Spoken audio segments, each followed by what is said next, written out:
The Methodical Battle, also known as the Attrition Battle.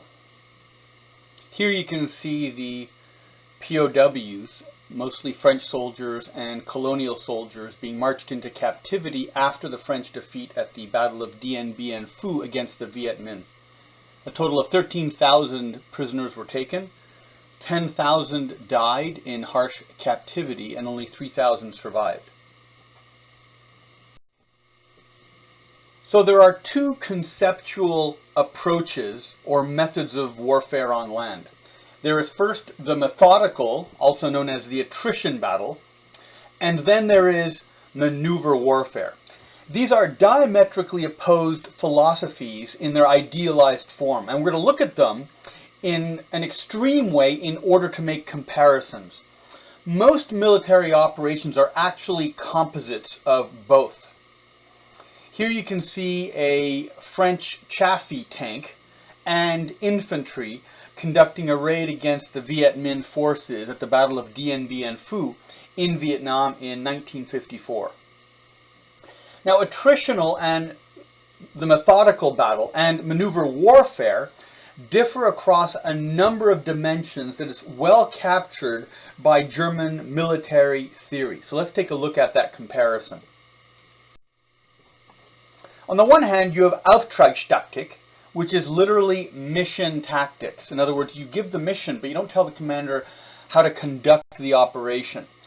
And this typifies the type of flexibility that's associated with maneuver warfare.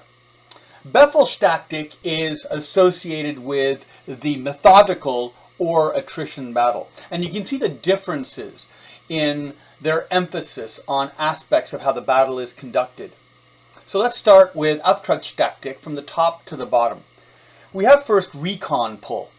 This means you have junior soldiers on the front line who see an opportunity, such as a gap in the defense line, and then they take their own initiative to lead an attack to exploit that fleeting opportunity, and then they call for support in order to conduct that operation. For example, during the German invasion of France in May of 1940, a lot of the German generals were deployed at the front line, not in the rear in the headquarters. Because in the rapid German advance across the French countryside, it depended heavily on seizing bridges that hadn't yet been blown and using roads that were not well guarded. And this required on-the-spot decision-making. And so the officer's job was not to conduct their plan. There was no plan. They were there more as on-the-spot coordination to make sure that whatever opportunity emerged could be taken advantage of.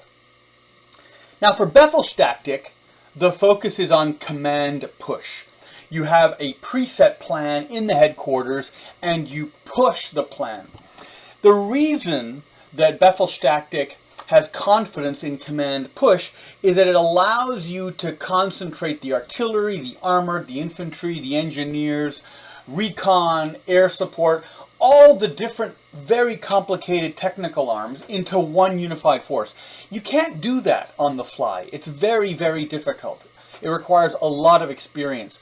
So most armies go for command push, because that's how you squeeze the advantage out of a combined arms organization. Recon pull is very difficult. You have to have very skilled junior leaders able to make a decision on the battlefield, and you have to have the higher organization able to follow them. And it requires good communications, and it requires a lot of rehearsals. The next element is risk and opportunity. I mean, Auftragstaktik is about taking risks. That junior officer that exploits that opportunity might end up going down a dead end or running into an ambush or making an error of judgment. So 7 times out of 10, you see a road that's not occupied or defended by the enemy, you take the road. But 3 times out of 10, it's an ambush and turns into a disaster. And then you have to roll back the effort to support that maneuver. So Auftragstaktik is about waiting for opportunities and then exploiting them when they emerge. And opportunities, they don't last. Once they occur, they'll be there for several minutes, and then the opportunity will pass because the enemy will see that it's an opportunity and will shut it down. Bevel's tactic is much more cautious, and its focus is the unity of effort, or synchronization of the different combat arms. It's not easy putting artillery and infantry together. The infantry have to be able to call in the artillery accurately. The artillery has to be responsive and use the right munition against the right target without destroying the infantry. Putting armor in there is even more complicated because they don't see well. Tanks need infantry to be able to see the targets, particularly anti-tank systems. If you're trying to cross a river or a minefield, you need to bring in engineers. They need special protection because they're vulnerable when they conduct their mission. All of this requires synchronization. It can't be done quickly. It requires pre-planning and a lot of rehearsals. So for Tactic, it's about top-down information. The headquarters exists to push information down to the junior leaders on the front line who can then make the decision. There's this illusion that you can stick cameras on all the soldiers at the front, and all these camera leads go back to some headquarters with a collection of TV sets, and you can watch the entire battle unfold and make decisions this way. It's very difficult to interpret a battlefield. Napoleon would choose the decisive moment when the enemy's morale was at its weakest. When Napoleon knew that when he charged his forces, the enemy would then turn around and run away. He made that decision about the enemy's morale based upon sounds in a battlefield filled with smoke. I mean, an incredibly complicated decision-making process going on in Napoleon's head that for the most part was correct. So that junior leader is relying on their instinct. It's very difficult to automate it or to use some sort of machine learning algorithm to figure out, okay, now this road is undefended, we should exploit it. Tactic is about bottom-up information. The junior leaders provide information to the top, and then the top is able to coordinate this large mass organization to move in the right direction. Tactic is about maneuver. It's about taking forces and getting around the strong frontal part of an enemy into their vulnerable rear. It can also mean an indirect approach, meaning driving so far into the enemy's rear that their command is effectively paralyzed with fear and indecision, not knowing where the enemy is. This is sort of a second order effect. Not only are you in the enemy's rear, but you're so deep into the enemy rear that they're panicked. And that's what you want to instill. For Tactic, the instrument is not maneuver to cause panic, it's firepower to kill and destroy. And here you want the different arms working together. Tank fire, artillery fire, infantry fire, engineer, deployment of mines. And collectively, this puts the enemy on a horn of a dilemma, because they can't defend against all of these optimally. They have to choose. And it's a difficult choice. And Tactic is designed to create optimal firepower. Tactic focuses on the enemy, how you maneuver around the enemy to cause them to panic. Tactic focuses on terrain, because you're not entirely sure where the enemy is, and terrain has a huge impact on combat outcomes, and so you're trying to move your forces so they can optimally target the piece of terrain, regardless of what enemy force is in that terrain. Tactic is high risk. As we'll see, there are a lot of cases where the risk didn't pay off, and you ended up with salients deep into enemy territory that led nowhere with forces that were cut off. Tactic is about the long game. It seeks to have a series of low-risk combat operations where you're not going to risk high casualties, and so you can sustain the campaign. It's cynical, but it's about attrition, about killing more of the enemy than having you get killed. And it accepts that there is going to be killing on the friendly forces, but it's going for a formula where you don't have a high probability of a huge set of losses for your own forces. Tactic is high payoff. There's high risk, but if they're able to maneuver in such a way to collapse the enemy, then the entire army will rout or maneuver unfavorably or surrender. Tactic is low payoff. It's basically grinding the enemy down according to a predictable set of parameters. And eventually, the enemy's going to break. When they've suffered so many losses, their morale collapses. And the goal is to maintain this differential in losses. Friendly losses will be less in the formula than the defender losses. And eventually the defender is going to cave. Here you can see a picture of one of the Soviet types of artillery dragged by the Viet Minh into the mountains around Dien Bien Phu. This was crucial because the French were very confident they could hold this airfield in Vietnam. And the Viet Minh were not thought to be able to bring in sufficient artillery to shut down the airfield, which ultimately they did, cutting the French off from their supplies and ultimately permitting the Viet Minh army to intervene without having the French Air Force intervene. So we will re-examine this comparison when we look at maneuver warfare later on in the course. Both methods use maneuver to obtain a favorable ratio of forces at the decisive point, the concentration of force. Here in the picture you can see a Viet Minh on bicycles, and this was the main logistical system at Dien Bien Phu in 1954. Now the differences between the attrition methodical battle and maneuver warfare is in the degree of indirectness of the approaches and the command philosophy used to attain that end state. Now, maneuver warfare advances to bypass the enemy. It doesn't seek to engage the enemy, it seeks to go where the enemy isn't, and strike at its vulnerable rear by relying on a decentralized command structure emphasizing the exploitation of opportunities. So it uses the indirect approach, one of the maneuvers that we saw earlier. The ultimate example is depicted on the map here, the May 1940 defeat of France by Germany. And we're going to look at this case when we look at maneuver warfare. The German tanks were maneuvered through the Ardennes forest, and then they conducted a series of essentially Befehlstaktik attrition type warfare, where there was just brute force applied to cross the Meuse River.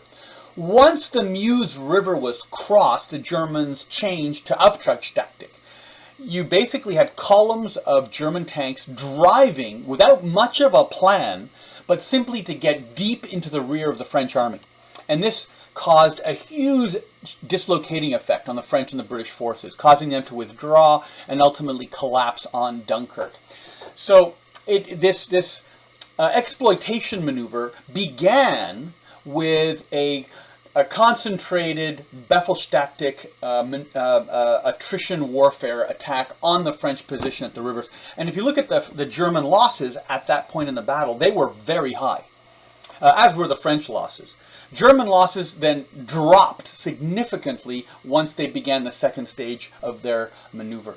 So you can see the move here on the map of the French armies are located in various locations at the top and the bottom of the map.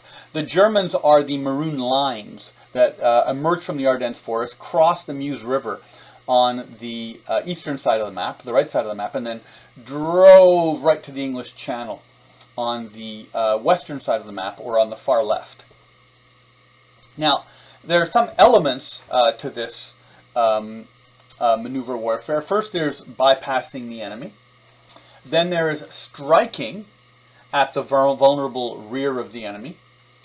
And then there's, of course, the element of decentralized command. This was not pre-planned. There was a rough notion of getting into the rear, but decisions had to be made on the fly because there simply wasn't enough information in the headquarters to determine how the army should advance. There's a constant exploitation of opportunities, especially the crossing of obstacles on the route. And this is a very indirect method. I mean, here the Germans drove very deep, essentially cutting off the French and the English while they were still in Belgium and compelling them to dramatically withdraw their forces.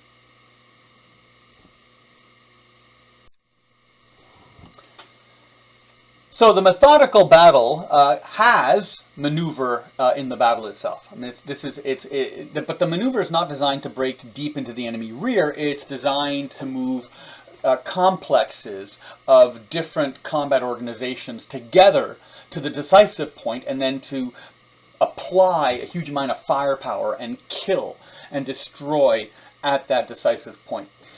The methodical battle seeks a favorable odds ratio. So you're going to pick the battle that you want to fight because it's favorable to you in terms of terrain, in terms of your ability to bring your forces to bear. And the enemy has a dilemma. It's not favorable terrain to them, perhaps because it's very open, they don't have enough hiding spots for their forces. This will typically require a centralized coordination. If you have aircraft flying around dropping bombs and you don't have rehearsed guidance or careful planning, then you're getting a lot of friendly fire, and this is dangerous. Ultimately, it benefits from synergy of effort. If you're trying to defend against aircraft and tanks and artillery and engineers throwing mines at you from artillery and infantry sneaking up on you, you're going to divide your defensive effort, and this is going to make you weaker.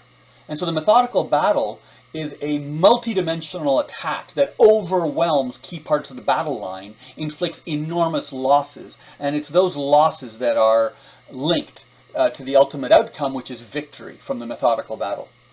Here you can see a French resupply effort at Dien Bien Phu. The French were dropping supplies using French and American aircraft.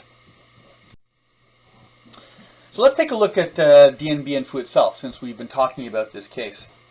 In 1954, the French gambled on a plan to defeat the Viet Minh, which was a communist, essentially a nationalist Vietnamese underground anti-colonial movement, which sought to liberate all of Indochina from the French, including Vietnam, Laos, and Cambodia.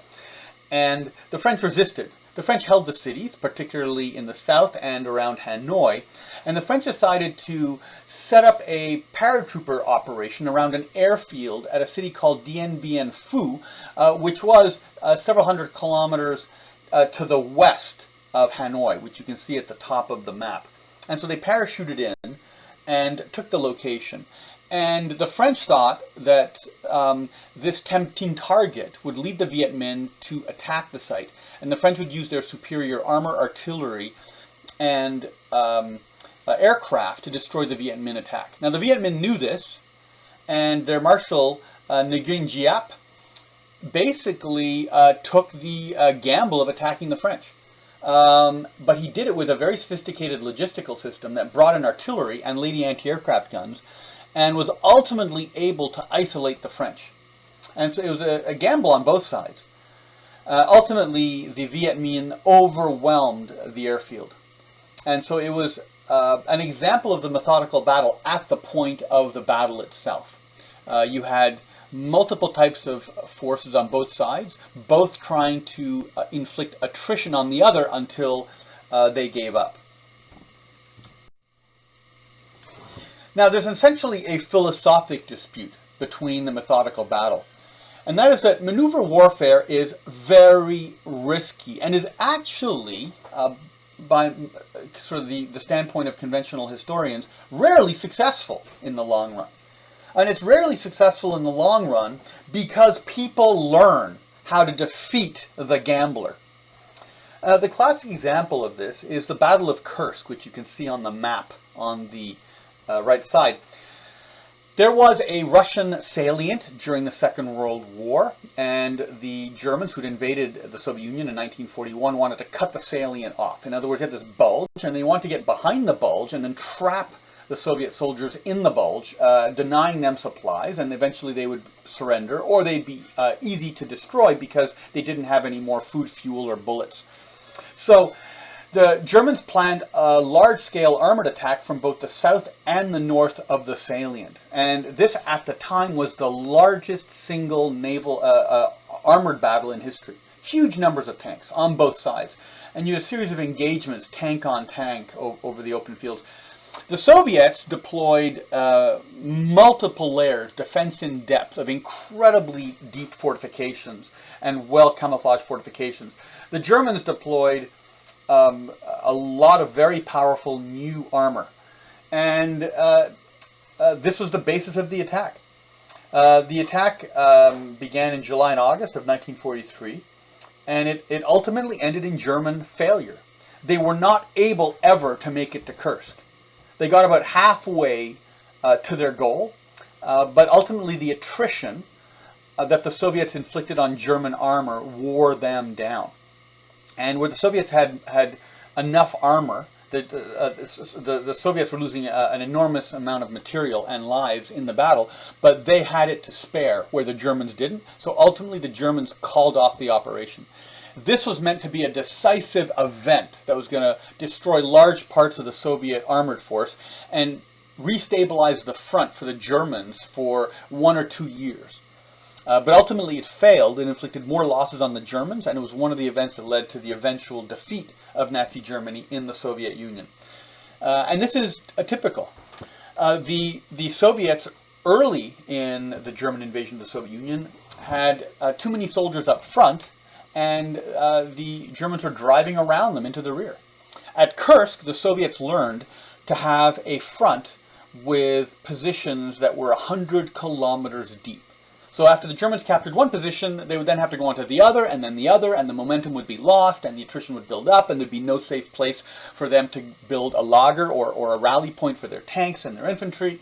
And eventually, the German direction of attack was so well known, the Soviets could concentrate anti-tank weapons in that particular area. And then the tanks became vulnerable. This is how you defeat a deep armored penetration that's very fast moving.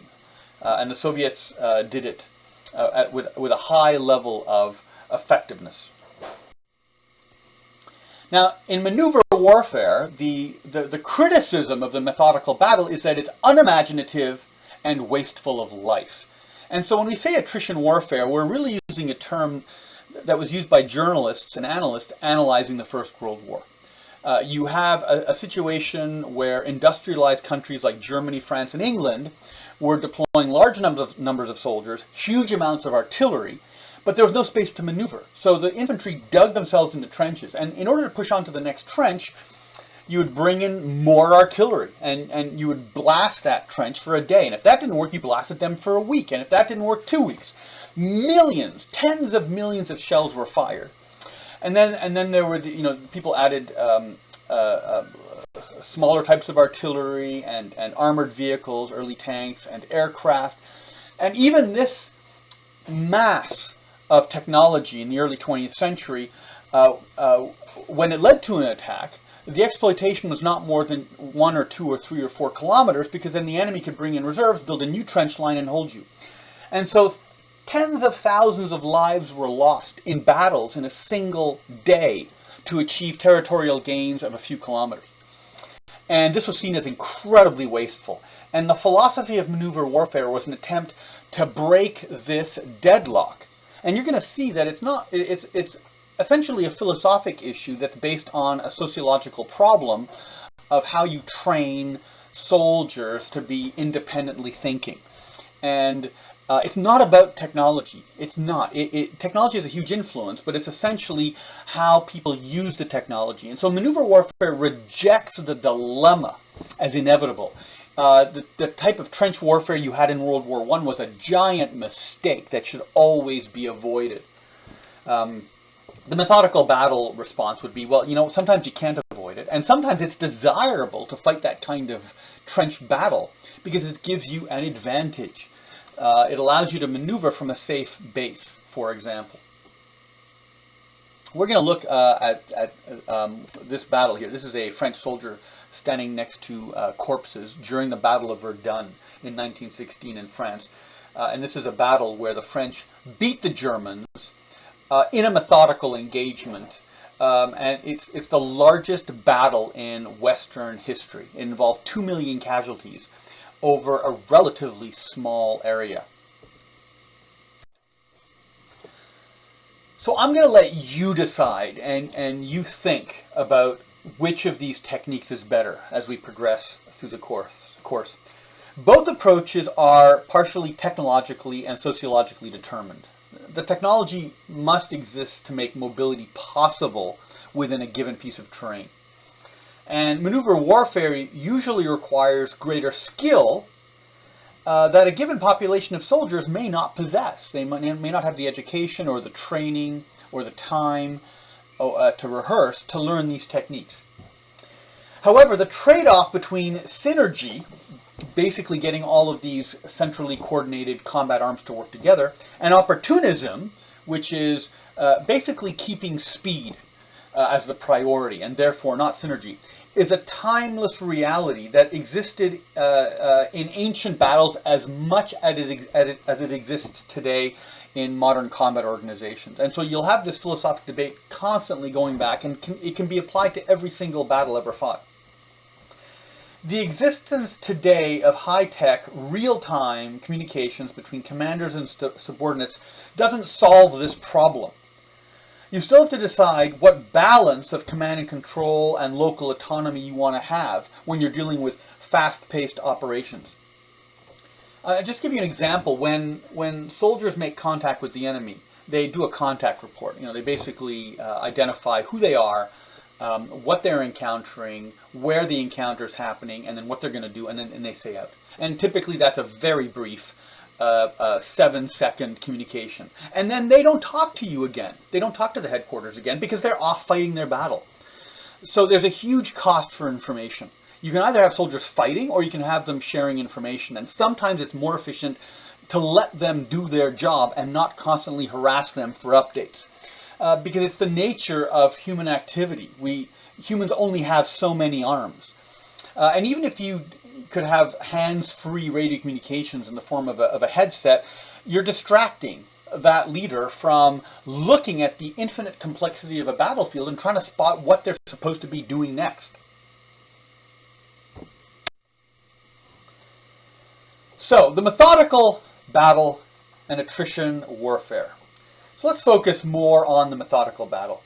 The methodical battle seeks battle and to destroy the enemy by trapping them in an unfavorable concentration of force, or a favorable concentration of force for the attacker. Here you can see Viet Minh artillery deployed on what looks like a reverse slope of a hill, firing down at the French at Dien Bien Phu. Now you can conduct a methodical battle in the offense or the defense. So either in the attack, you can choose the time and place of the attack, usually where the enemy is weakest, and where the attacker can achieve a favorable concentration of force, because you can maneuver your soldiers there. Here you can see a picture of the narrow French trench line at Dien Bien Phu. The trenches are narrow to minimize the likelihood of a mortar round, which are high trajectory rounds. They basically fly up vertically, and then they go into a tight curve, and then they come down vertically onto the target. You can also apply the attrition battle in the defense. So here you would occupy defensible terrain, which is difficult to attack, and you would provoke the enemy to attack you, typically by putting yourself somewhere on the line where the enemy feels vulnerable. Perhaps you're compromising their supply line. And the enemy would then be compelled in order to attack you because they want to recapture that piece of important terrain. This is exactly what the urban Arab Muslim militia did at the Battle of Yarmouk in 636 AD.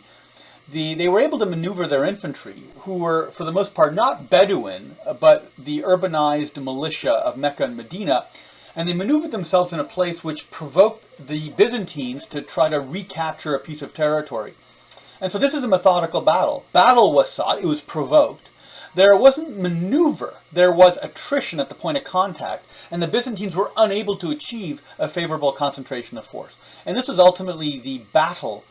There are, of course, other supporting events, but this was the key major battle in which the Byzantines were expelled from the Levantine area, which is basically Greater Syria.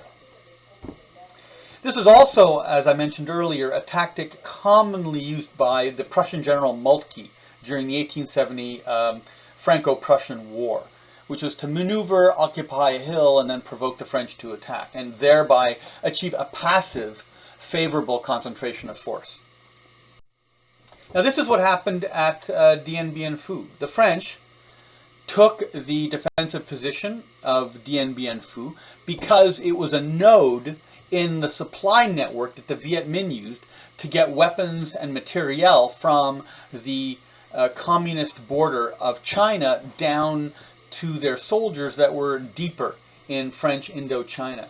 So by putting their airborne astride this location, the French were making it inevitable that the Viet Minh would have to attack Dien Bien Phu or bypass it at enormous cost in time. And so the Viet Minh made the decision. In fact, they had to take this French outpost.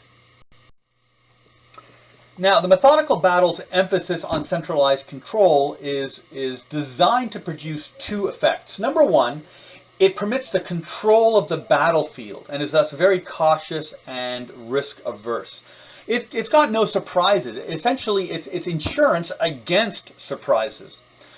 The methodical battle asserts that entropy, which entropy means the eventual collapse or the disorganization of any process, is inevitable on the battlefield. Despite lots of preparation for maneuver, battle through movement and counter-movement is eventually going to settle down into a slow-moving exchange.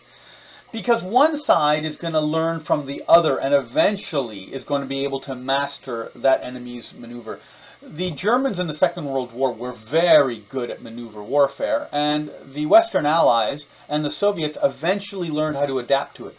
The Japanese in the Second World War were also very good at maneuver, particularly through difficult jungle, hilly terrain. But even there, the British and Americans eventually adapted and were able to stop those Japanese maneuvers. Napoleon, again, was very good at maneuvering, and the Prussians, Russians, Austrians, and English eventually figured out how to counteract those major advantages. So the methodical battle predicts that the operational tempo, the speed of operations, will always slow down, despite the genius or the intentions of the maneuver warfare leaders. The second produced effect is to obtain synergy. And so you get almost a multiplicative benefit of coordinating different branches of the military, such as the infantry, the tanks, and the artillery.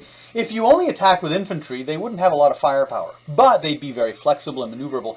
If you only attacked with tanks, they'd be easy to ambush because they don't see very well. If you only attacked with artillery, well, you wouldn't have anyone up front carefully coordinating the artillery or protecting those who are coordinating the artillery, and so the fire would be ineffective. Very often, Soviet artillery would plan these large-scale, multi-kilometer frontage artillery bombardments, and the Germans anticipated the bombardment would occur, and they would abandon the battlefield.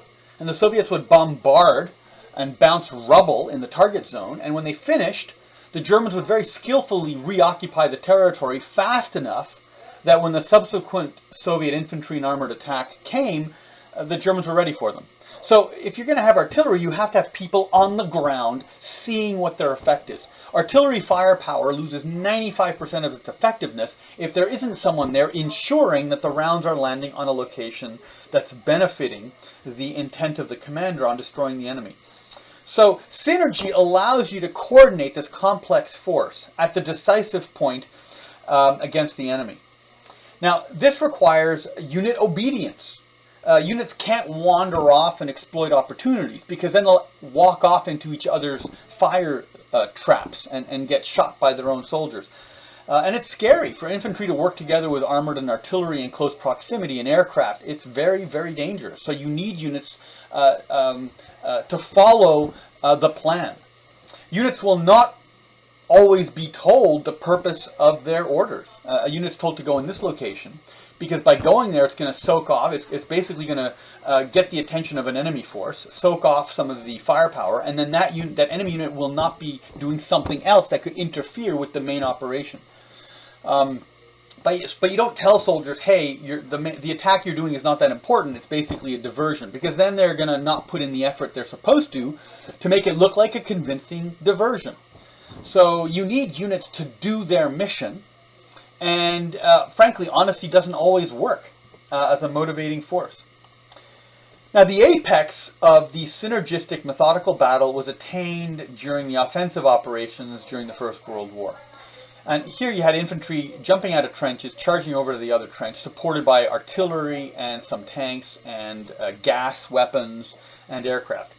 Its principal advantage is that it bases its strength on the synergy of the combined parts working together through a prearranged and strict timetable.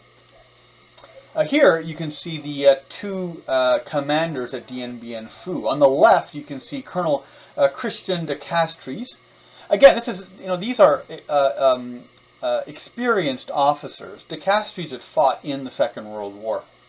On the right, you can see General Vo Nguyen Giep, who's the Viet Minh commander at this particular battle, and was later a general in the Vietnam War involving the Americans. Now, its principal mechanism is attrition, which is the gradual wearing down of the enemy's soldiers, their equipment, their supplies, and most importantly, their morale, their will to continue fighting under difficult circumstances. We showed you the Lanchester equations, and one of the sides ultimately was annihilated, but almost no battles end with the annihilation of one of the sides. Long before the annihilation, long before, one of the sides will withdraw or retreat or rout. Rout means they'll simply throw their weapons down and have a disorganized running away from the battle. In fact, most of the losses that occurred before the First World War in a battle weren't in the actual fighting. It was when one of the sides broke and ran, and then the stronger winning side would deploy its cavalry. And the cavalry are normally, they have a great deal of difficulty charging soldiers with muskets. They almost never succeed. But if that massive infantry is no longer in a line and they're running away disorganized, and so they're separated from their ammunition, they're separated from their leaders, and they're running away in groups of 2, 3s, and 4s, and 5s, the cavalry easily chase them down and kill them with their sabers or their lances. And so most of the deaths occurred when armies broke and ran. So the goal was to get the army's morale to break and then to chase them. That's the big payoff on the battlefield. Not the actual initial main encounter between the battle forces. Now, friendly forces are also going to suffer attrition. Right? You can't make an omelet if you don't break eggs. Your soldiers are going to die. And it's emotionally difficult, but it's inevitable. So the idea is to plan it so it's done in a favorable fashion for friendly forces. So you want to choose the battlefield and plan it in such a way that you get a favorable attrition rate. And therefore, you are going to be worn down more slowly than your enemy. Now, attrition has a bad reputation as being unnecessary. But the methodical battle proponents argue that it is unavoidable. At some point, losses have to be accepted in order to inflict losses. An important aspect of the methodical battle is to lock an enemy into an exchange where they must suffer greater losses than the attacker, and from which they cannot withdraw without even greater losses. And this can be done by maintaining close contact with the enemy. At Dien Bien Phu, which you can see depicted here. Here you have a French paratrooper walking across the battlefield. And the battlefield looks empty. It's like a large empty field. And that's because on the modern battlefield, soldiers hide by digging holes in the ground or hiding in basements of buildings, and they spread out. So you look at a modern battlefield, except for the occasional tank that might pop up behind a hull-down position behind a building or an embankment, the battlefield looks empty, which is what it looks like here. At Dien Bien Phu, the Viet Minh surrounded the French at Dien Bien Phu with artillery in such a way that the French couldn't leave.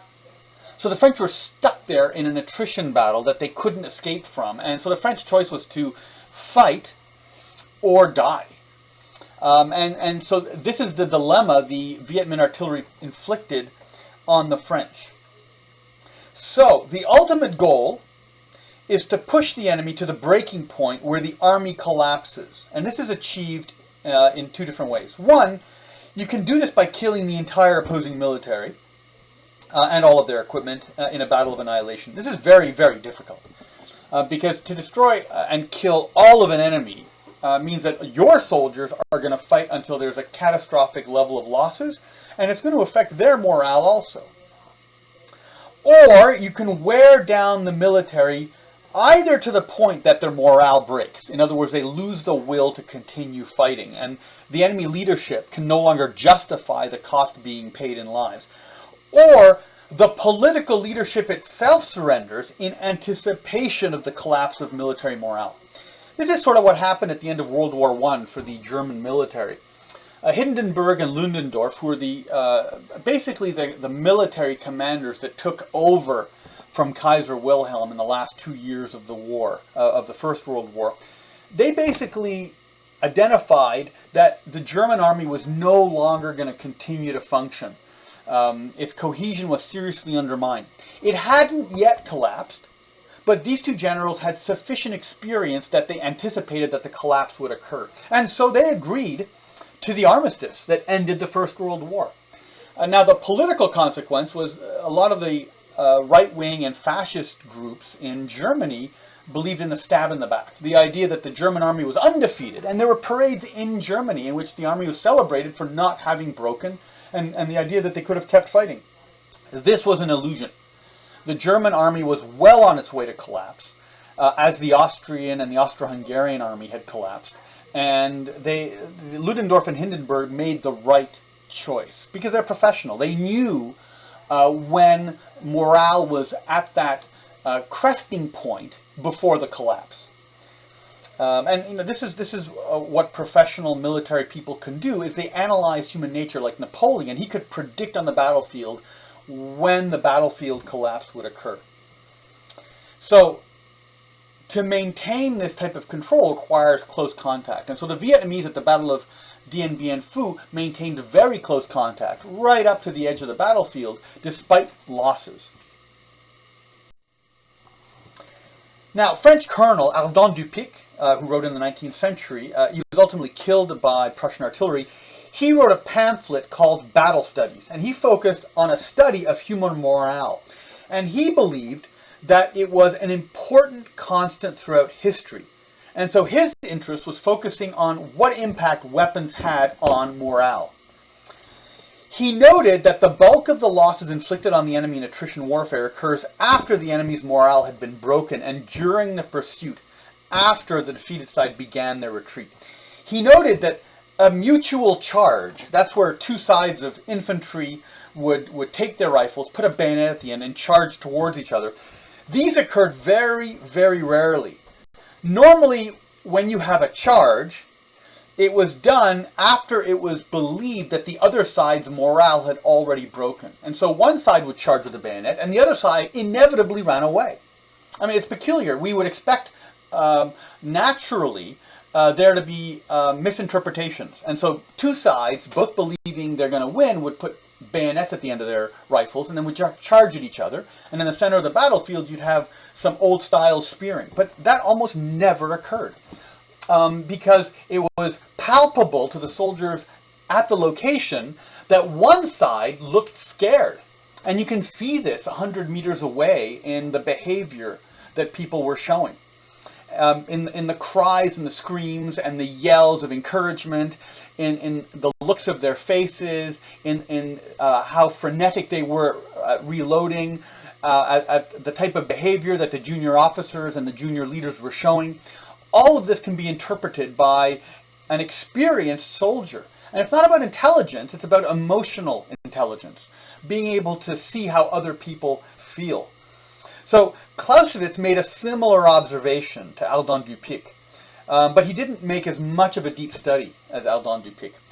The key was therefore to ensure, through the discipline of one's own forces, that one's own forces would never be the first to break.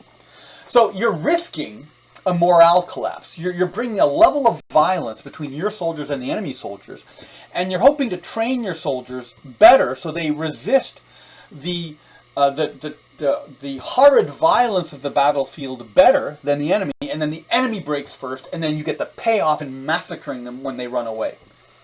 Now, the main problem with attrition warfare is how to estimate the enemy's morale and casualties in the course of a battle. During the Vietnam War in the late 1960s, there was a heavy reliance by the U.S. on tangible indicators to measure the success of the attrition battle against the communists. This was because the American Defense Secretary, Robert McNamara, had worked at General Motors, and he was a big fan of using statistical techniques in analyzing production models of automobiles. And when he became Secretary of Defense, he asked the same questions. How do we measure victory in Vietnam? And one of the techniques that was adopted was body counts. you'd have a battle encounter, and then you would count the number of dead enemy corpses after the battle. And the U.S. military relied on these heavily. By the end of the war, the Americans counted 600,000 dead Vietnamese and Viet Cong that were left on the battlefield in ground combat in South Vietnam.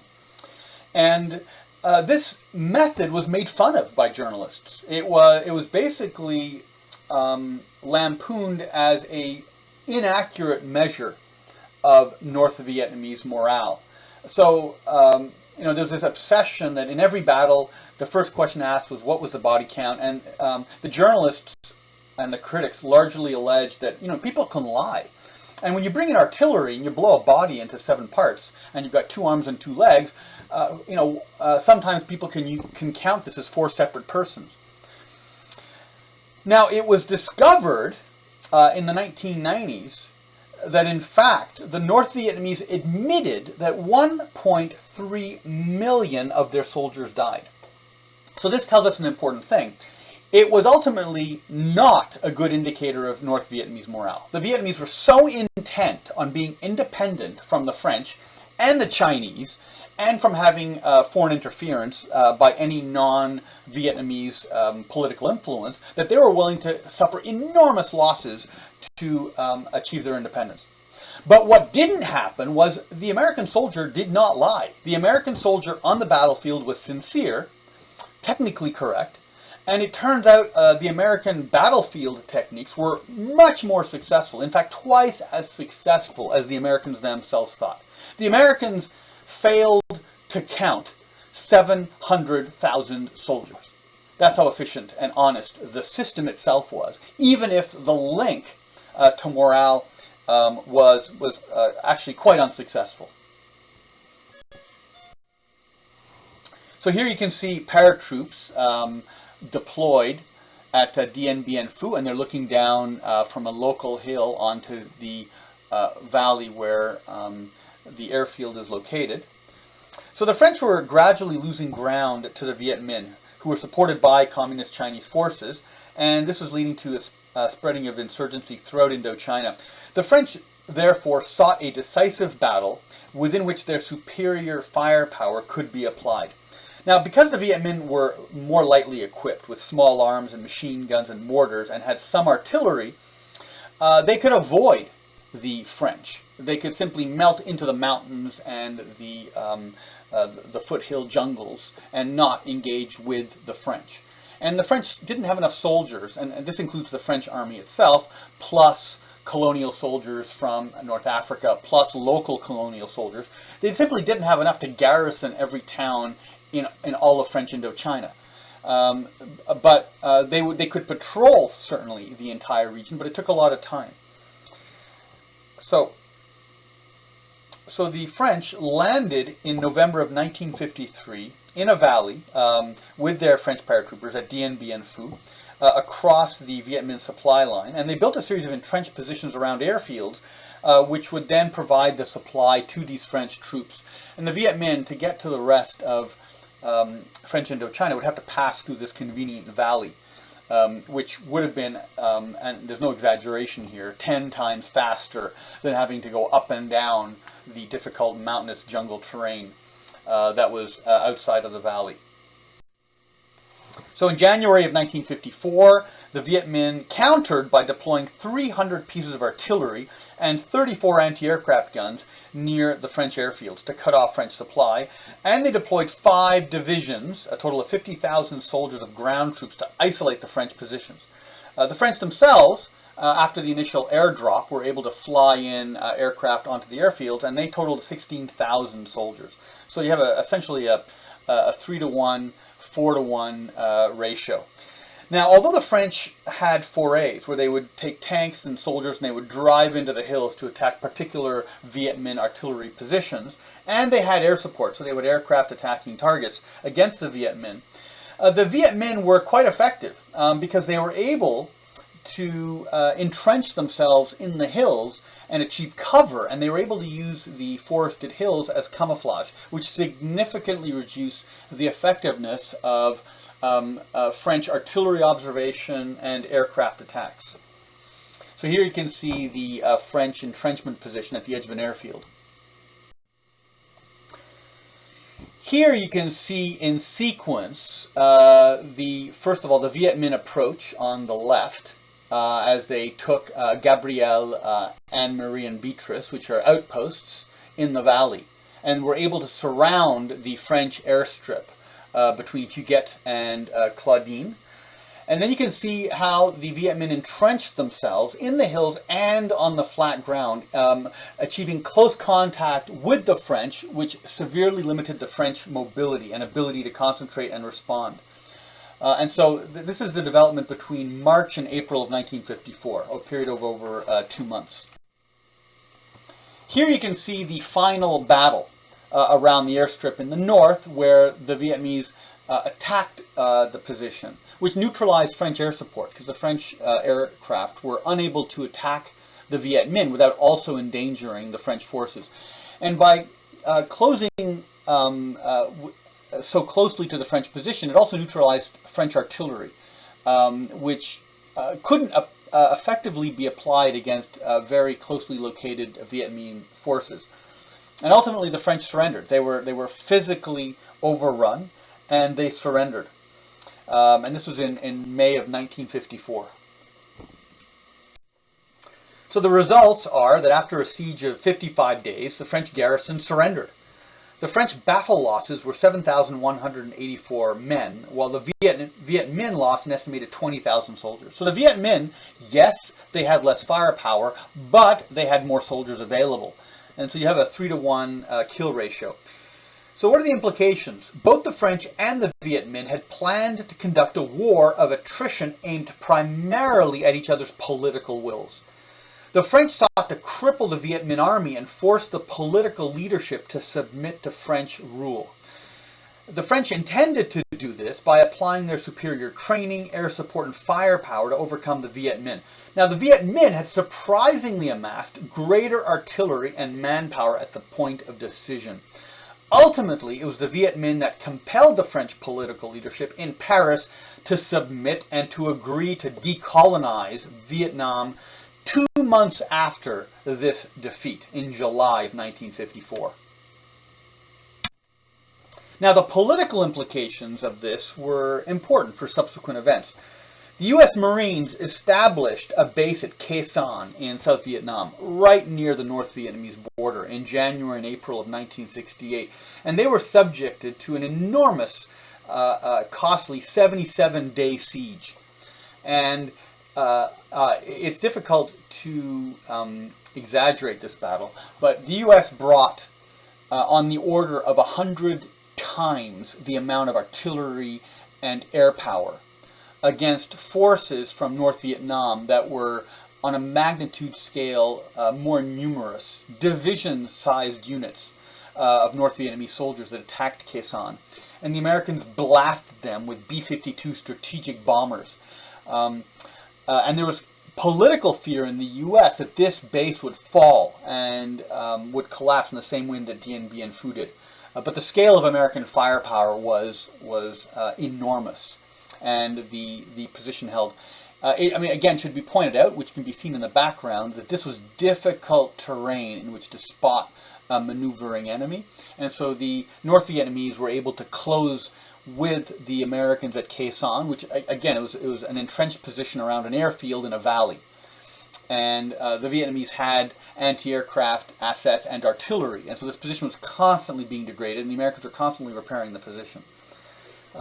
So when you study a battle, it can have implications for learning for other similar instances. Now here we want to bring a note on urban warfare, which is a particularly difficult kind of environment, because cities, by the nature of their construction, wood, stone, and cement, and the fact that you've got deep underground sewer systems and basements and bunkers, and the fact that collapsed buildings create rubble that are resistant both to heavy artillery and tank fire and interfere with electromagnetic communications and sensors, makes it a very difficult environment in which to maneuver, because every street and alley and open space is exposed to fire from a source that isn't easily identified and is not easily destroyed. So urban warfare is typically very lethal, and there's sort of an equalizing effect, which is that less well-trained armies can adjust in their favor kill ratios against well-skilled armies. Here you can see Russian troops marching through Grozny during the first Russian conflict against the Chechens. So in urban environments, movement is very dangerous because of open spaces and ample cover and concealment. Urban structures also offer concealment, so it's very difficult to detect enemy forces without moving in very closely. Cement and sewer systems provide cover against conventional aerial and artillery bombardment. Environment interferes with communications because of metal, so you have sort of the effect of a Faraday cage, where radio communications is significantly degraded, and because of detection, because it's hard to control friendly forces or to detect enemy forces once they descend into the complex urban environment. I personally am very good at navigation in rural areas. If I have a compass and a map, I can move very quickly across enormous distances and arrive very closely to the location I want to arrive at the map. Not only because of the compass, but because I know how to interpret a map. But in an urban environment, I'm constantly lost, driving in circles. It's not hard to get lost in sort of the repetitious suburban road plans that we have in our basically forever cities. And if you look at cities like Karachi or Sao Paulo, you have undifferentiated apartment buildings that go all the way to the horizon. It's nothing like the much smaller urban centers of North America or Europe. But on the other hand, I'm thinking of cities like Moscow and New York, where I've been, where you do have that sort of hugely complex, deep apartment building type structures that just go on forever. Although I must say the biggest such complex I've ever seen is in Xi'an, China. Just row after row of very high-storied residential buildings. So consequently, maneuver warfare is very risky in urban environments, and the methodical battle is a better approach to managing this type of risk. Driving down a road in a vehicle that isn't given closely coordinated fire support is very risky. And the initial Russian Interior Ministry attack on Grozny in the early 1990s ended in disaster. They simply drove armored vehicles without sufficient aerial, infantry, and artillery support down the main road, and they were ambushed in the city center, and the Chechens dealt a massive blow to the Russian effort to take control of Grozny. Historically, urban warfare is very costly, even for the victor. And it's because in urban environments you've got a lot of closed spaces, which reduces the quality differences between poor soldiers and good soldiers. A classic example is Stalingrad. The Germans that advanced on Stalingrad in 1942 were highly skilled maneuver warfare experts, and they completely outmaneuvered and defeated the Soviet troops in the approaches to Stalingrad. Essentially, the Germans were pushing south into the Maikop airfields and to Chechnya in order to get the oil in the Caucasus. And they came up against the city of Stalingrad in their advance. But once the German soldiers moved into Stalingrad, the kill ratio changed dramatically. The less well-trained, less well-led, and less well-equipped Russian soldiers were able to even the odds. And the high kill ratios you had in open fighting of maneuver warfare on the Ukrainian plain ended. And ultimately, the Germans lost in Stalingrad, in part because of the enormous losses that the Russians could inflict on them. The same occurred in a trench system near Borodino during Napoleon's invasion of Russia. Highly skilled, highly motivated French soldiers lost their advantage, having to fight trench to trench against Russian imperial infantry. And so closed-in spaces are an equalizer, and therefore they're desirable if you're dealing with a militia force or a guerrilla force or a conscript force that's not as well trained. And you see the same effect in Hezbollah, fighting Israeli soldiers in southern Lebanon, in the broken hilly terrain of the Lebanese-Israeli border area. So one of the things you can do to avoid this is to bypass cities altogether. And this was one of the Soviet goals during the Cold War. If in the 1980s the Soviets would have had to invade West Germany, their plan was to drive around the cities. The alternative was to take the city and then dare NATO to use a nuclear weapon on a Soviet-occupied West German city, essentially holding the West German civilians there hostage. But NATO's plan was to retreat to the cities and then to use them as bases of operations to attack vulnerable Soviet logistical lines. So if you were to bypass a city, there are consequences. You do capture more terrain, but then you've got these difficult centers of resistance. When the Germans in the Ardennes offensive of 1944 drove to Antwerp, there was an American airborne division that held back at Bastogne in the middle of the German advance.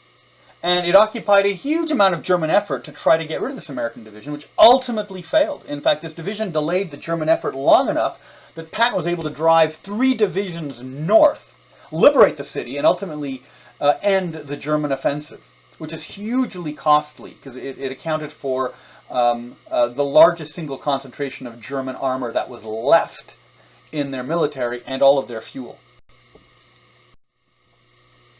So here you can see, I think this is one of the reports from the Beltway around Washington, and it's battle statistics for MOUT. MOUT is military operations on urban terrain. It's an American terminology. In Canada, we use FIBWA, fighting in built-up areas. So here you can see the firefight in Mogadishu, the battle for Grozny 1 and 2, and the Chechen War in general. And you can see the force ratios, the strength of the enemies, the number of dead on each side. And so we can generate statistics for urban conflict. In general, losses tend to be high, and the time it takes to conquer a location is, it takes a lot of intense control, because even if you had no concern for the local civilian population and just blasted every building, that in and of itself would be an industrial scale effort. But in most of these operations, you're there to protect the civilian population or to win them to your side once the battle is done. Here are other battles.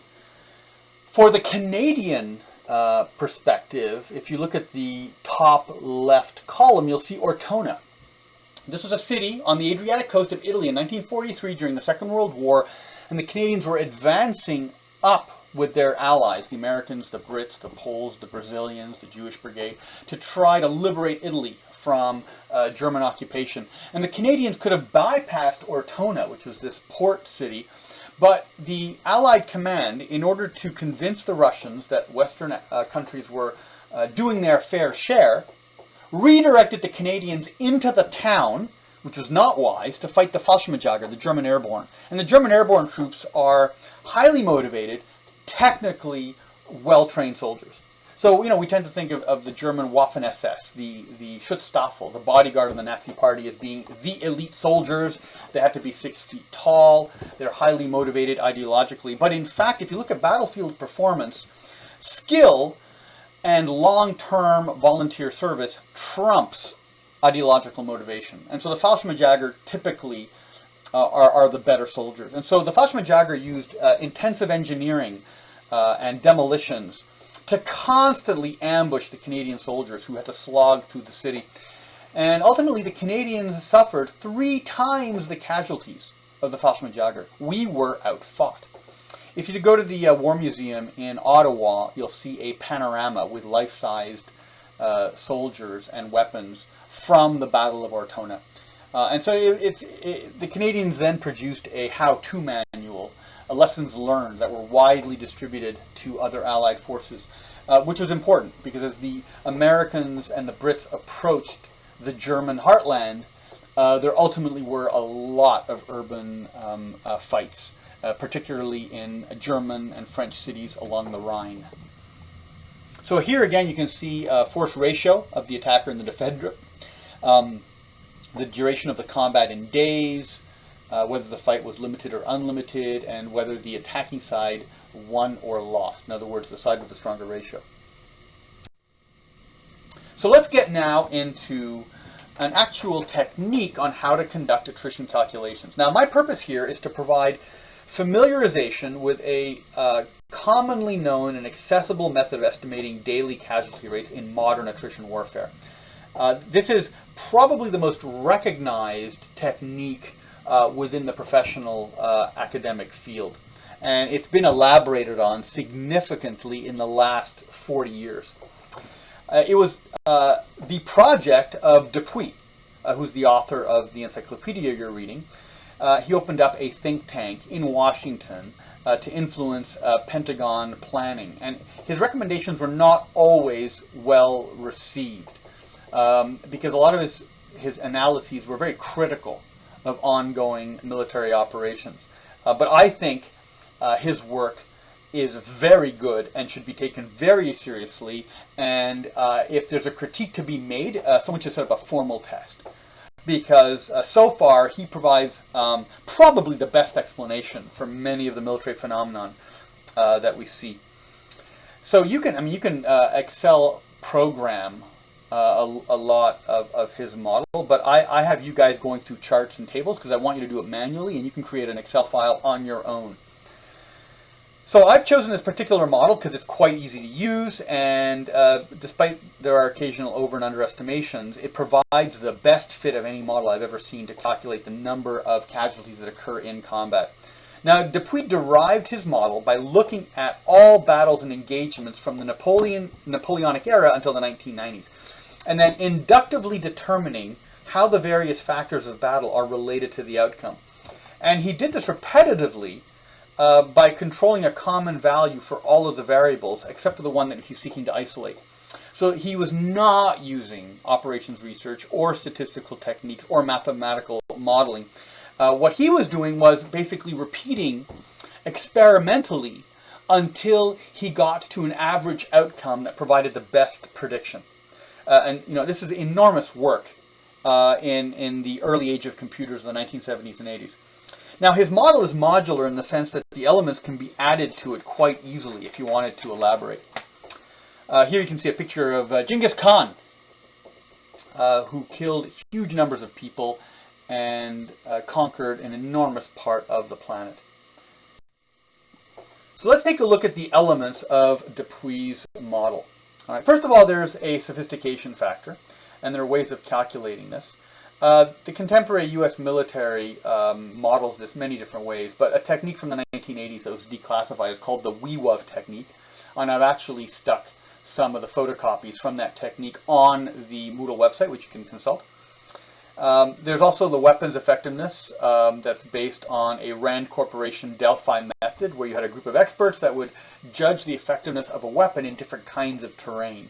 Central Europe, which is in the north quite flat and wooded in the center, is very different from the narrow valleys of the Korean Peninsula, which is another likely area that the U.S. Prepared for war during the Cold War. And so Dupuy has a method of estimating weapons values that is inductively derived. All right, in other words, he runs experiments to get the best outcome, and then he says, well, then this is the model.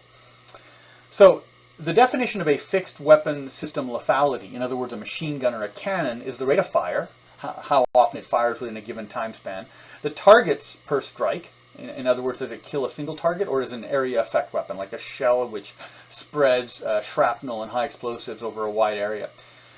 Times the relative effect, compared to other weapons, times a range factor, which is how far out it can reach, times the accuracy, times the reliability. I mean, does this weapon work, or does it break down all the time?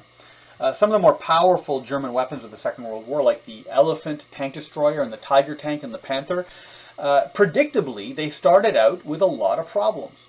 The American Bradley armored infantry fighting vehicle also had a lot of problems in the beginning, and when it was ultimately deployed in thousands during the 1991 Operation Desert Storm, where the U.S. attacked Iraqi forces in southern Iraq and Kuwait, it turned out to be very effective. All technology starts off problematically, but for the most part, if you have enough time to rehearse and practice and test, you're able to work out the bugs. The second part of the formula is the mobile weapon system lethality, which is the summed total lethality of all the weapons times a mobility factor. So, how fast can you get this weapon system from one location to another location? if a weapon system can be in two locations at the same time, you've effectively doubled the value of the weapon system. So mobility is important. Times the radius of action, which is a function of the fuel supply. And you add to this the punishment factor, which is calculated as the rate of fire of the weapon times the fire control system. German gunnery quality in the Second World War was not a function of the metallurgy of the cannon. Russian metallurgy for artillery and tank guns was just as good as German metallurgy. However, Germans had excellent optics, the ability to polish glass and shape it so that you can use it to look far in an accurate way to bring a round onto a target. German optics was decisive, and it accounted for the enormous kill rate between armored vehicles in the war in the Soviet Union. So fire control is very important. Times the ammunition supply times the ceiling effect, which is how high you can shoot, which matters if you're trying to shoot at passing aircraft. On the top you can see Roman siege works, and this is a display of the Roman siege works at Alesia, which are actually on display in France. Alesia was a large siege operation conducted by the Romans against 70,000 Gauls and 250,000 Gauls that tried to liberate the site in 52 and 53 BC. Ultimately, Julius Caesar won the battle by blocking the Gallic relief effort. So you could apply these formula to the Roman melee weapons, which are swords and spears, and the missile weapons, which are the different types of Roman artillery, the archers, the slingers. Now, the Dupuy model we're looking at today does not need weapons values. We're going to use a sophistication factor, which basically captures the difference in technology, and is sort of an estimate of the technical difference between the opponents. Dupuy's model relies on a total number of available personnel. So it's a very, very simple model. It focuses on number of personnel and various factors, and it translates into the number of those individuals that are killed or injured.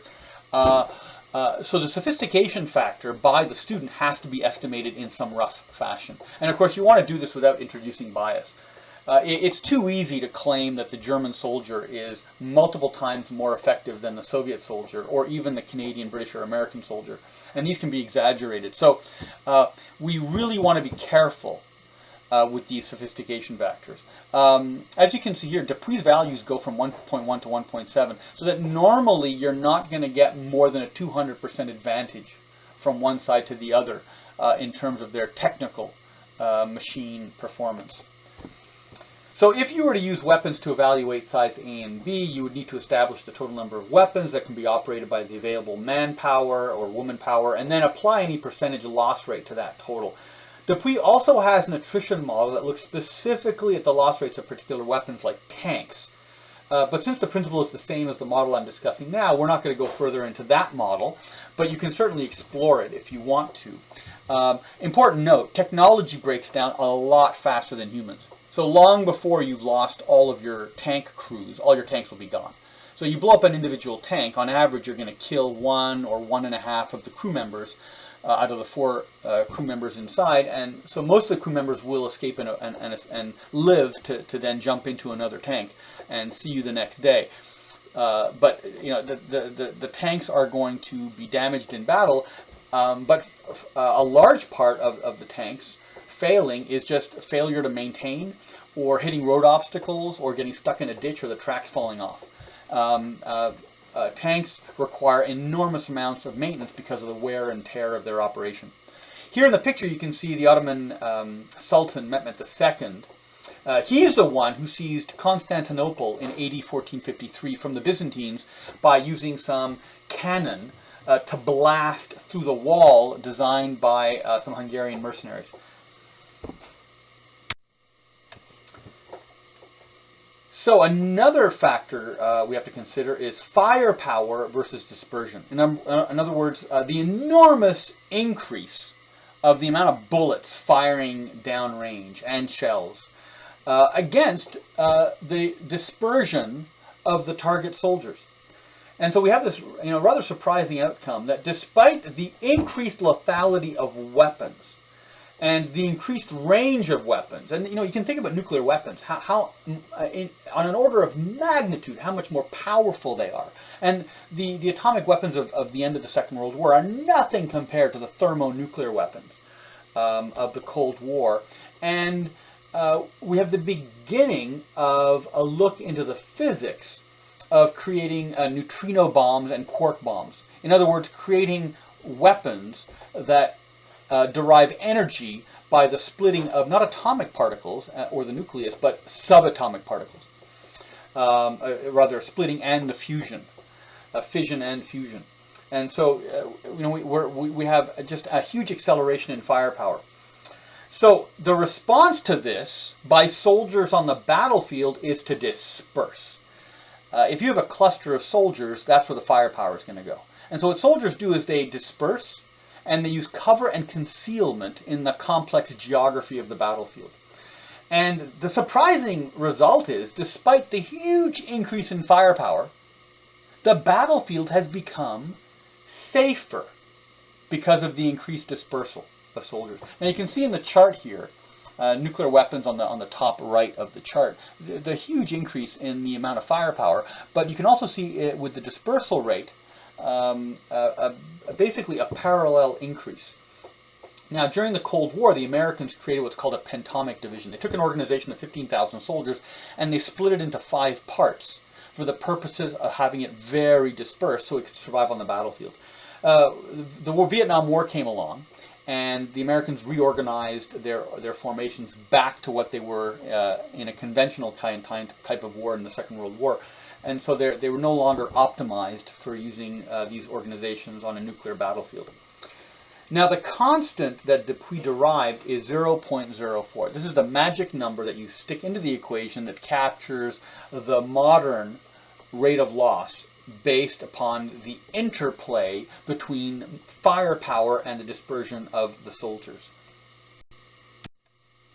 So you can see here a chart which goes from ancient armies up to the Persian Gulf War, 1990-1991, where a lethality index goes from 2 to 5,000.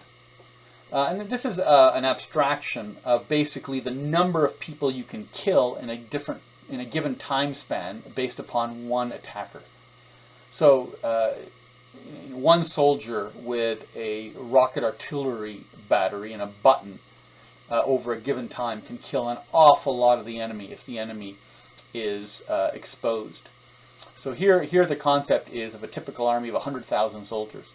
Now we compare that with the dispersion rate. Ancient armies, everyone's standing shoulder to shoulder. Napoleonic era, you're shoulder to shoulder, but you no longer have this deep mass. The soldiers are sort of narrow ribbons of shoulder to shoulder soldiers. In the American Civil War, it's slightly greater dispersion. In World War I, you were no longer shoulder to shoulder, but you're still clustered together. In World War II, you were significantly dispersed. And that significant dispersal of the Second World War has persisted and intensified. Now, if you look at the math, lethality divided by dispersion, what do you see? You see the intensity index sharply decreasing. In other words, it's harder to kill people today than it was 2,500 years ago because soldiers are dispersing faster than the violence of the offensive weapons. And so here again you can see a representation of the dispersal of 100,000 soldiers. And this translates into the amount of area they need to occupy. So an ancient army could have tens of thousands of soldiers in a square kilometer. Very small area.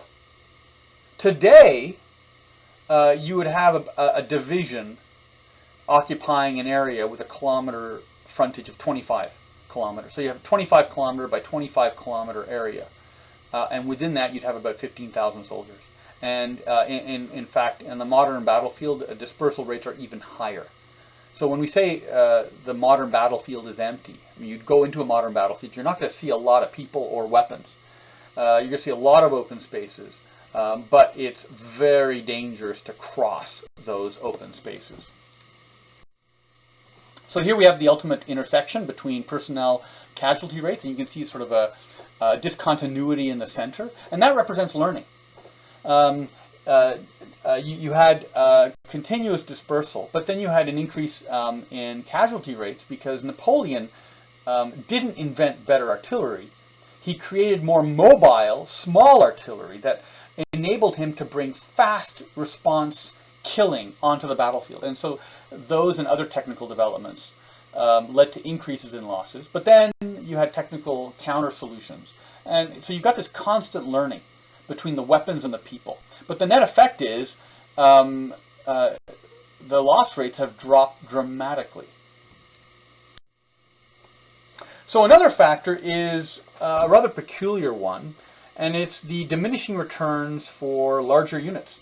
If you have a small unit, say 10 soldiers, and you march them into a forest to fight the enemy, there's a fair probability that some of them are going to get injured and hurt.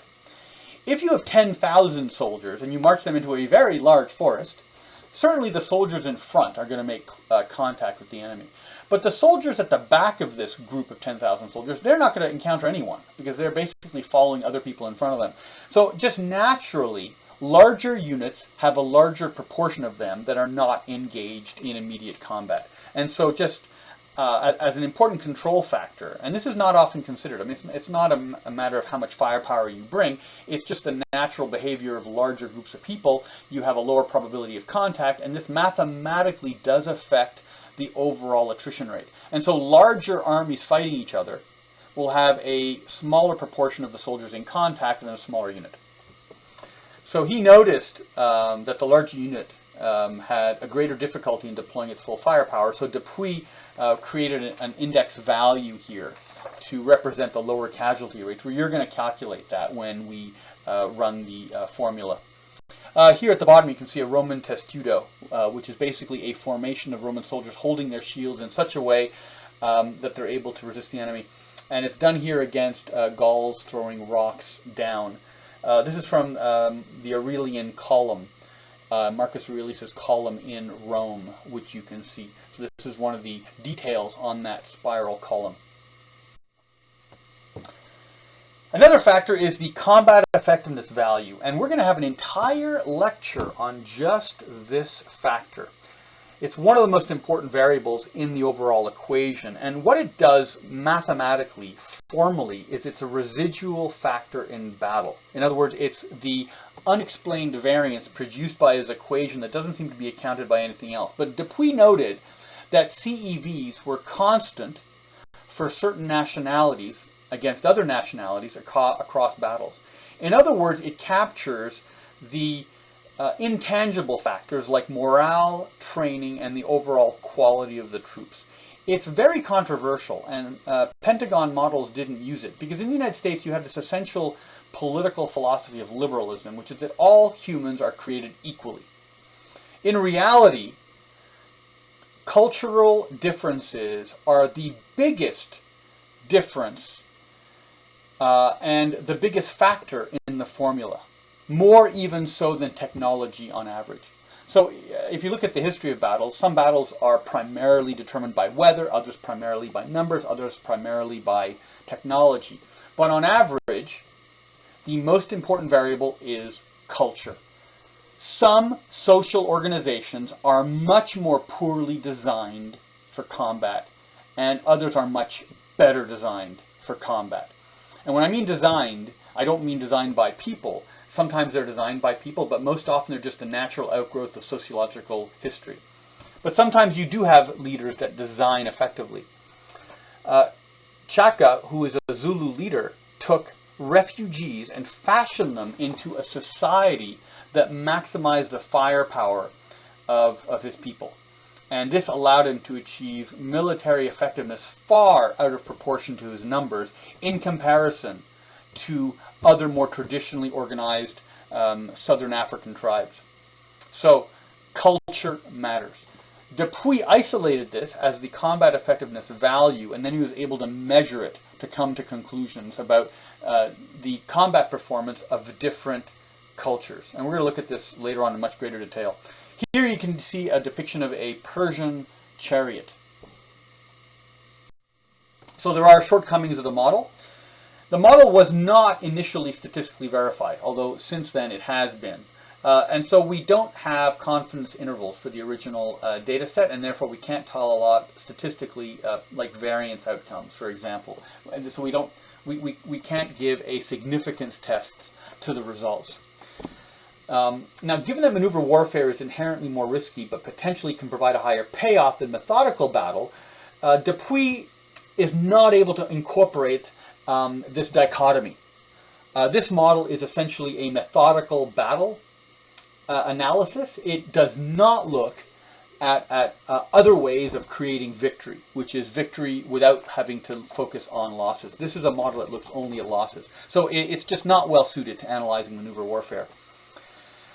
I'm going to apply this in the subsequent slides to a mainland Chinese amphibious landing on the coast of Taiwan to the west of Taipei.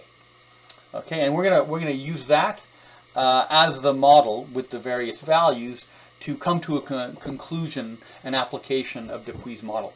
Here you can see Mehmet II entering Constantinople in 1453 after he organized the capture of the city. So here you can see the rough landing where it's occurring. This is the specific battle I'm going to focus on. And so in this particular scenario, we're going to have 6,000 leg-mobile People's Liberation Army Navy Marines attacking shore defenses of 4,000 leg-mobile Republic of China Taiwan troops who are in a prepared defense on flat mixed terrain. Mixed terrain means you've got breakages in the terrain by fences and walls and small towns, with a significant sophistication advantage. So the Taiwanese troops have a sophistication advantage because they're not mobile. They're going to have supporting arms in the form of tanks and artillery that gives them a technical firepower advantage. And the Taiwanese troops are considered 25% more effective than the People's Liberation Army troops because they're fighting for their independence. Because they're democratic, they're much more aware of the stakes they're fighting for. Now, the weather is going to be heavy, wet, temperate. In other words, it's occurring during rain. And it's the third day of substantial surprise for the PLA. So in other words, there were landings in other locations, and the Taiwanese have a 3-day warning on how to deal with the threat. So let's take a look at the terms and the charts used in the model, and then we're going to apply the model. So starting off here, we've got CR, which is the casualty rate, and it's equal to the daily casualties from the first equation divided by the numerical strength of the force. So it's basically going to tell us the ratio of how many people are being killed and injured in the battle. Now, this is the main formula for determining power, because we first want to determine power of the two sides. Then we're going to work that into a ratio to find out who's stronger, who's weaker, and what effect that has on losses. And then we're going to calculate the losses. So this model has 2 steps, or really 3 steps, which is calculate power, work out the ratio between the two sides, and then calculate out the losses. So the abbreviations here are P, which is power, is equal to S. And this is force strength. And it's basically going to be the numbers times the sophistication. Now, you have a handout, and that handout in your notes has got blank spaces where you insert the numbers. It's basically a pro forma sheet, and then you calculate out the numbers once you've filled in all the blanks. So N is the number of soldiers. It's the personnel strength of a force. And again, we're not counting tanks or artillery.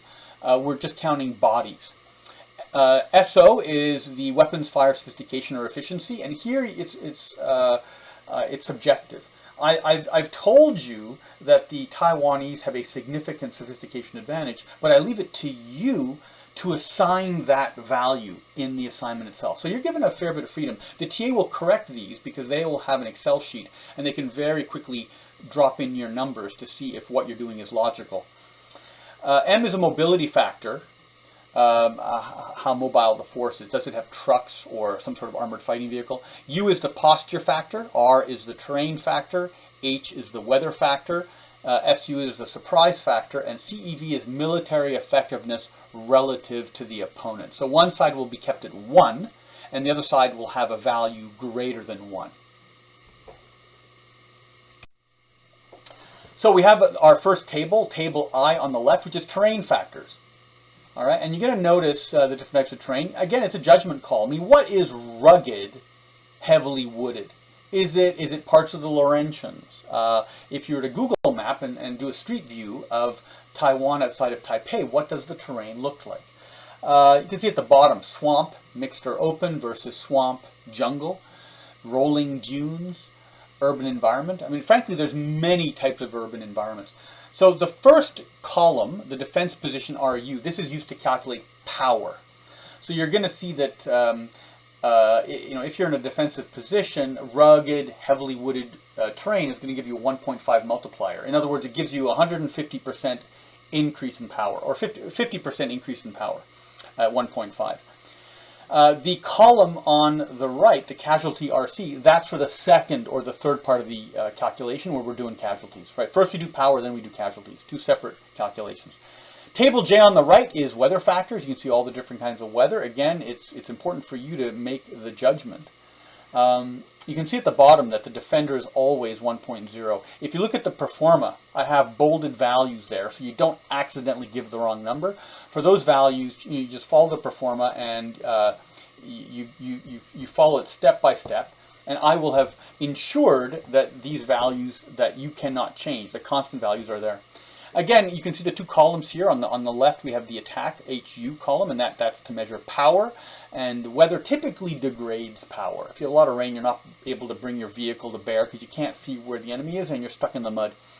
And then you've got the impact on casualties. Weather also reduces casualties because if you're not very strong because you can't bring firepower to bear, well then fewer people are going to get hurt.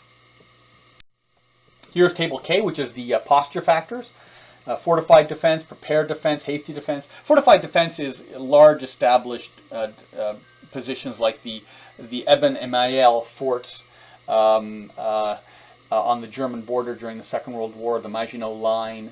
The Taiwanese have a lot of fortifications on the islands off the coast of China, Quemoy, Matsu, and so you'd have to sort of make a judgment as to whether you have a prepared defense or a fortified defense. And there's also delay and withdrawal, different types of postures.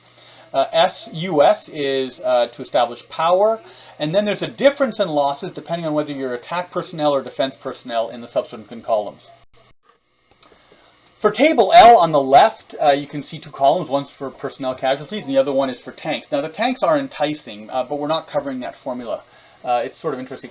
The strength size attrition factor is the phenomenon I described earlier, that the smaller organizations have more exposure to combat. And you can see that the value of 1.0 refers to 15,000 to 25,000. So Dupuis' model is normalized at the size of a division plus, which is a standard large-scale military force, which is about 15 to 25,000 for Western armies. And if you get smaller organizations, the casualties go up. And if you get larger organizations, the casualties go down.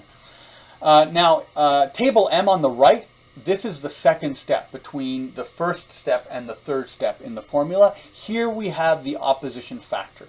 So you take the power of the attacker, you divide it by the power of the defender, and this will give you a ratio. And this turns into a factor that is then used to calculate casualties in the final step. The ratio, I mean, obviously it's intuitive. The more soldiers you have in a particular battle, because of the Lanchester equations, you're going to do better in inflicting losses. And so this is a real-world Lanchester equation. The Lanchester equations themselves are a clinical mathematical deduction of the inverse hyperbolic tan effects of power difference. But in the real world, trees are going to get in the way. Mountains and ridges are going to delay the application of force. Not all the soldiers, all the time, apply their firepower at the same moment. And so the defender is given some alleviation. Plus the defender is dispersed. They're not where you think they are. Soldiers very often fire at obstacles extensively until they realize there was no one there to start off with. And so this is a fascinating real-world application and evaluation of the effect of power difference according to Dupuis' inductive mathematical calculations. And I personally would find it interesting to see a study that examined the difference between the pristine clinical Lanchester equations versus the real-world empirical impact of power difference on combat. These are the surprise factors, and the columns are the number of days since the surprise occurred. The top table is applied to the impact on power, and the bottom table is applied to the impact on casualty rates of the target soldiers. And again, these tables are somewhat complicated because in the calculation, the top table applies only to the surprising side. Because if you're the one who's doing the surprising, you get a power advantage. And the bottom table applies only to the surprised side. If you're surprised, you're going to suffer more losses than normally. So in this particular table, if you look at the impact of losses, you would use the substantial surprise for the losses of the complete surprise for the surprised side. And these are all multipliers.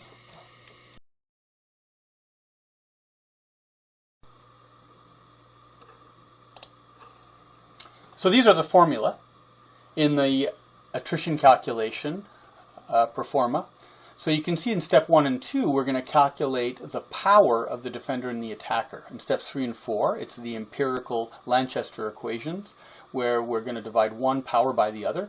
In steps 5 and 6, we're going to calculate the casualty losses for both sides. And in steps 7 and 8, we're going to apply the casualty losses to figure out what the casualty rate is. These are the abbreviations, and what's important to note here is the bolded values tell us when there are constants. But if you look at the pro forma, you're going to see a lot of these constants are written in as bolded values to remind us not to insert our own values because they're held constant. So let's go ahead and make these calculations. If you recall, there are 6,000 PLA Marines landing against 4,000 Taiwanese soldiers just west of Taipei. So let's fill in these values. So we start at the top, step 1, and you'll see I have the formula, or rather the equation listed at the top. And then beneath it, I have the same equation, but with spots where values are to be inserted. So N, if we were to go up to the abbreviations, we would notice that N is personnel strength, and we know that there are 4,000 rather Taiwanese, so we type in 4,000. Now I did mention that the sophistication factor, which is SO, and you can see that SO is here is the weapons firepower sophistication. I said there's a substantial advantage for the Taiwanese, but I'm actually here just going to give a value of 1, because while the Taiwanese have weaponry, so do the mainland troops. So I'm going to give a value of 1 here. M is mobility, and again it's a subjective value. I'm going to give a 1 value here as well. Now US, what is US? US is the strength posture factor from table K. The attacker is always 1. But the defender has a value that needs to be inserted that augments their strength. So let's go to table K. So here we have table K, and we're using here US, which is the first column on the left. And if you recall, the Taiwanese have a prepared defense, and this gives them a 1.5 value. So let's go down and insert that value, 1.5. Okay, and now we have to calculate RU. And RU, we can see here, is defensive position terrain factor. So it's the type of terrain that the Taiwanese are located in. Again, the attacker is always a 1. So let's go find table I. So here's table I on the left. And if you recall, the Taiwanese were deployed in flat mixed terrain. So here we have flat mixed terrain, which gives us a value of 1.2. So let's go insert that value of 1.2. We put that value here. Not a very nicely done. Here we go, 1.2. Now, HU, if we go up, we can see that HU is the weather factor. This is constant. The defender is always at 1. And SU is surprise, and the defender, again, is always a 1. Now here we have CEV, combat effectiveness value, which is a general measure of morale, motivation, training, the intangibles, like leadership. I'm going to give a 1.25 because I think the Taiwanese are democratic and therefore self-determining and therefore intent on remaining independent. And so they have a 25% advantage in motivation. So we have to calculate this out. 4,000 times 1 times 1 times 1.5 times 1.2 times 1 times 1 times 1.25. And if you were to take a calculator and work it out, you'd find out there's 9,000 power points. Now we do the same for the attacker, the mainlanders. Now we know the mainlanders have 6,000 that are attacking. I mentioned before that the sophistication factors are equivalent, as is mobility. The values for US and RU, these are held constant. This is, of course, the terrain, the defensive position. The attackers are moving across open ground. They get no benefit. And this, of course, is the terrain. Again, they're moving across open ground, so they get no benefit from those. So the impact that does occur on power is the impact of, let's get our pointer back, is the impact of weather. So let's go take a look at HU. HU is the weather factor, table J. So let's go find table J for the weather factor. And here we have it on the right. And if you recall, we have heavy, wet, temperate. So it's heavy, wet, temperate, which is down here. And this is going to give us a value of 0.7. So we go back, apply the value of 0.7, and then we go to surprise. Rather peculiar thing there, 0.7, and we want to calculate surprise. Now, to do surprise, we see that's table N, and surprised is 1, meaning that the Taiwanese are the ones that are surprised. They're always at 1.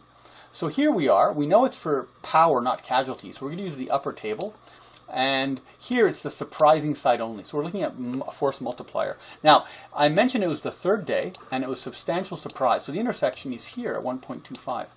So we're going to go back to our table, and we're going to apply a 1.25 value, and the combat effectiveness value is going to be set at 1, because it's in relationship to the Taiwanese, right?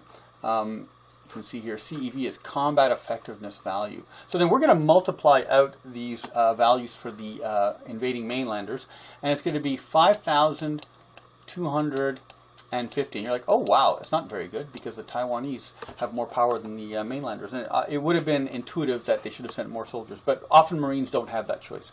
So let's do step 3. And here we're going to calculate OP, or opposition factor. So OP is here, opposition factor, and it refers to a table. But before we go to the table, we have to first calculate the ratio. So it's going to be 9,000 here divided by 5.250, and this is going to give us a power ratio of 1.7. So Taiwan's got a 1.7 advantage. And then we reverse it for the attacker, and it'll be 5.25 divided by 9K, and this will give a result of 0.58. Right, so these are our opposition factors, and they're going to be in the next, used in the next formula to calculate attrition rates. Okay, so let's go on now to step 5, which is calculating the losses to the defender. Now you'll notice here the 0.04. This is the constant that Dupuy derived for modern combat. And if you recall, Napoleonic era is 0.2. So the world is 5 times safer today on the battlefield than it was during Napoleonic times. Again, you have the formula here, and we've got the insert the values below. So the first value we're going to insert is the raw numbers of soldiers. So we'll go back to the 4,000 number of soldiers. Yeah, this is a pointer options. Right, so we go back here to the 4,000. Now we need to calculate RC. So what is RC? RC is the casualty terrain factors, table I. So here we are at table I, and now we're using the column that looks at power. Okay, and if you recall, we were looking at flat mixed, and that's a 0.8. So casualties will be reduced for the defender by 0.8.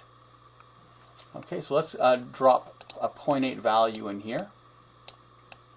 Okay, now we're going to multiply that by HC, which, if you recall, is wet, heavy, temperate. And again, we use a different column on that table, weather table J, because we're interested in the reduction of the losses. So here we have the rightmost casualties column, which is HC, And this tells us that we have to insert a value of 0.5. So this is actually this weather is going to cut down casualties of the defender by 50%. So we go to our table here, we drop in the value of 0.5, and now we have to calculate UCD. Okay, this is going to tell us, UCD, is the defender casualty for the posture, table K. So let's go to table K. All right, so here we're looking at UCD. Remember, we're looking at UCD here. This is the defense personnel, and we're looking at a prepared defense of 0.85. So there's a 15% reduction in losses, and we proceed here and include a value of 0.85. Now we have to calculate the TZ, and the TZ is the strength size attrition factor. You recall that larger organizations have fewer people in contact. And normally this is sort of an esoteric thing to look at, but because it has such an impact, we need to include it as a factor in the model. So here we have, if you recall, our baseline of 1 is 15,000 to 25,000, but what we actually have is a smaller force, which means more are in contact. So both the Taiwanese and the mainlanders will be in this range of 1.8. So we go here, we drop in the value of 1.8, and I'm actually going to put the value in also for the mainlanders, because we know that they're under the same sort of range of values. Now we need to calculate the opposition value. To do the opposition value, we need to go to table M. Okay, and it's, again, own forces divided by the opponent. So we go to table M, and voila, here we are. So if you recall, the Taiwanese were calculated out at 1.71. Which is this range here, for a value of 0.8. So this is an impact on the losses of the Taiwanese. By having an advantage, the Taiwanese, an advantage in power, the Taiwanese reduced their casualties by 20%. Okay. Now we've got our surprise value, and this is going to increase casualties. So if we go up here to SU, it's surprise factor. The surprising for casualties is always 1. So it's the defender that's going to get the higher values. So here we have the casualty rates. The defender is the one that applies the values. The attacker is always just going to have a 1 multiplier. So here, under surprise, if you recall, is a third day, substantial surprise. So it's this intersection here at 1, for the defender, it's 1.33 for the surprised side. So let's go apply the value. All right, 1.33. And again, the sophistication factor is applied, but we agree to be 1 for both the Chinese and for the Taiwanese. So we calculate this out. And this is going to give us a value of, well, I'm going to change this value, because I'm going to change this value to 1.25, because that's what I have in this. This is not the correct number. The correct number is 1.33, but for ease of calculation, I'm going to put it to 1.25, so I can make the calculations. And the calculation is 97.92. This is the number of casualties. This is killed and wounded. We subtract this from the total number, and this leaves us with 3,902 soldiers still surviving. Okay, so let's now let's go fill in the values for the mainland Chinese Marines. They've got 6,000 soldiers, right, 6K. So their value for the RC is 0.8. Because they're going to have the same values as the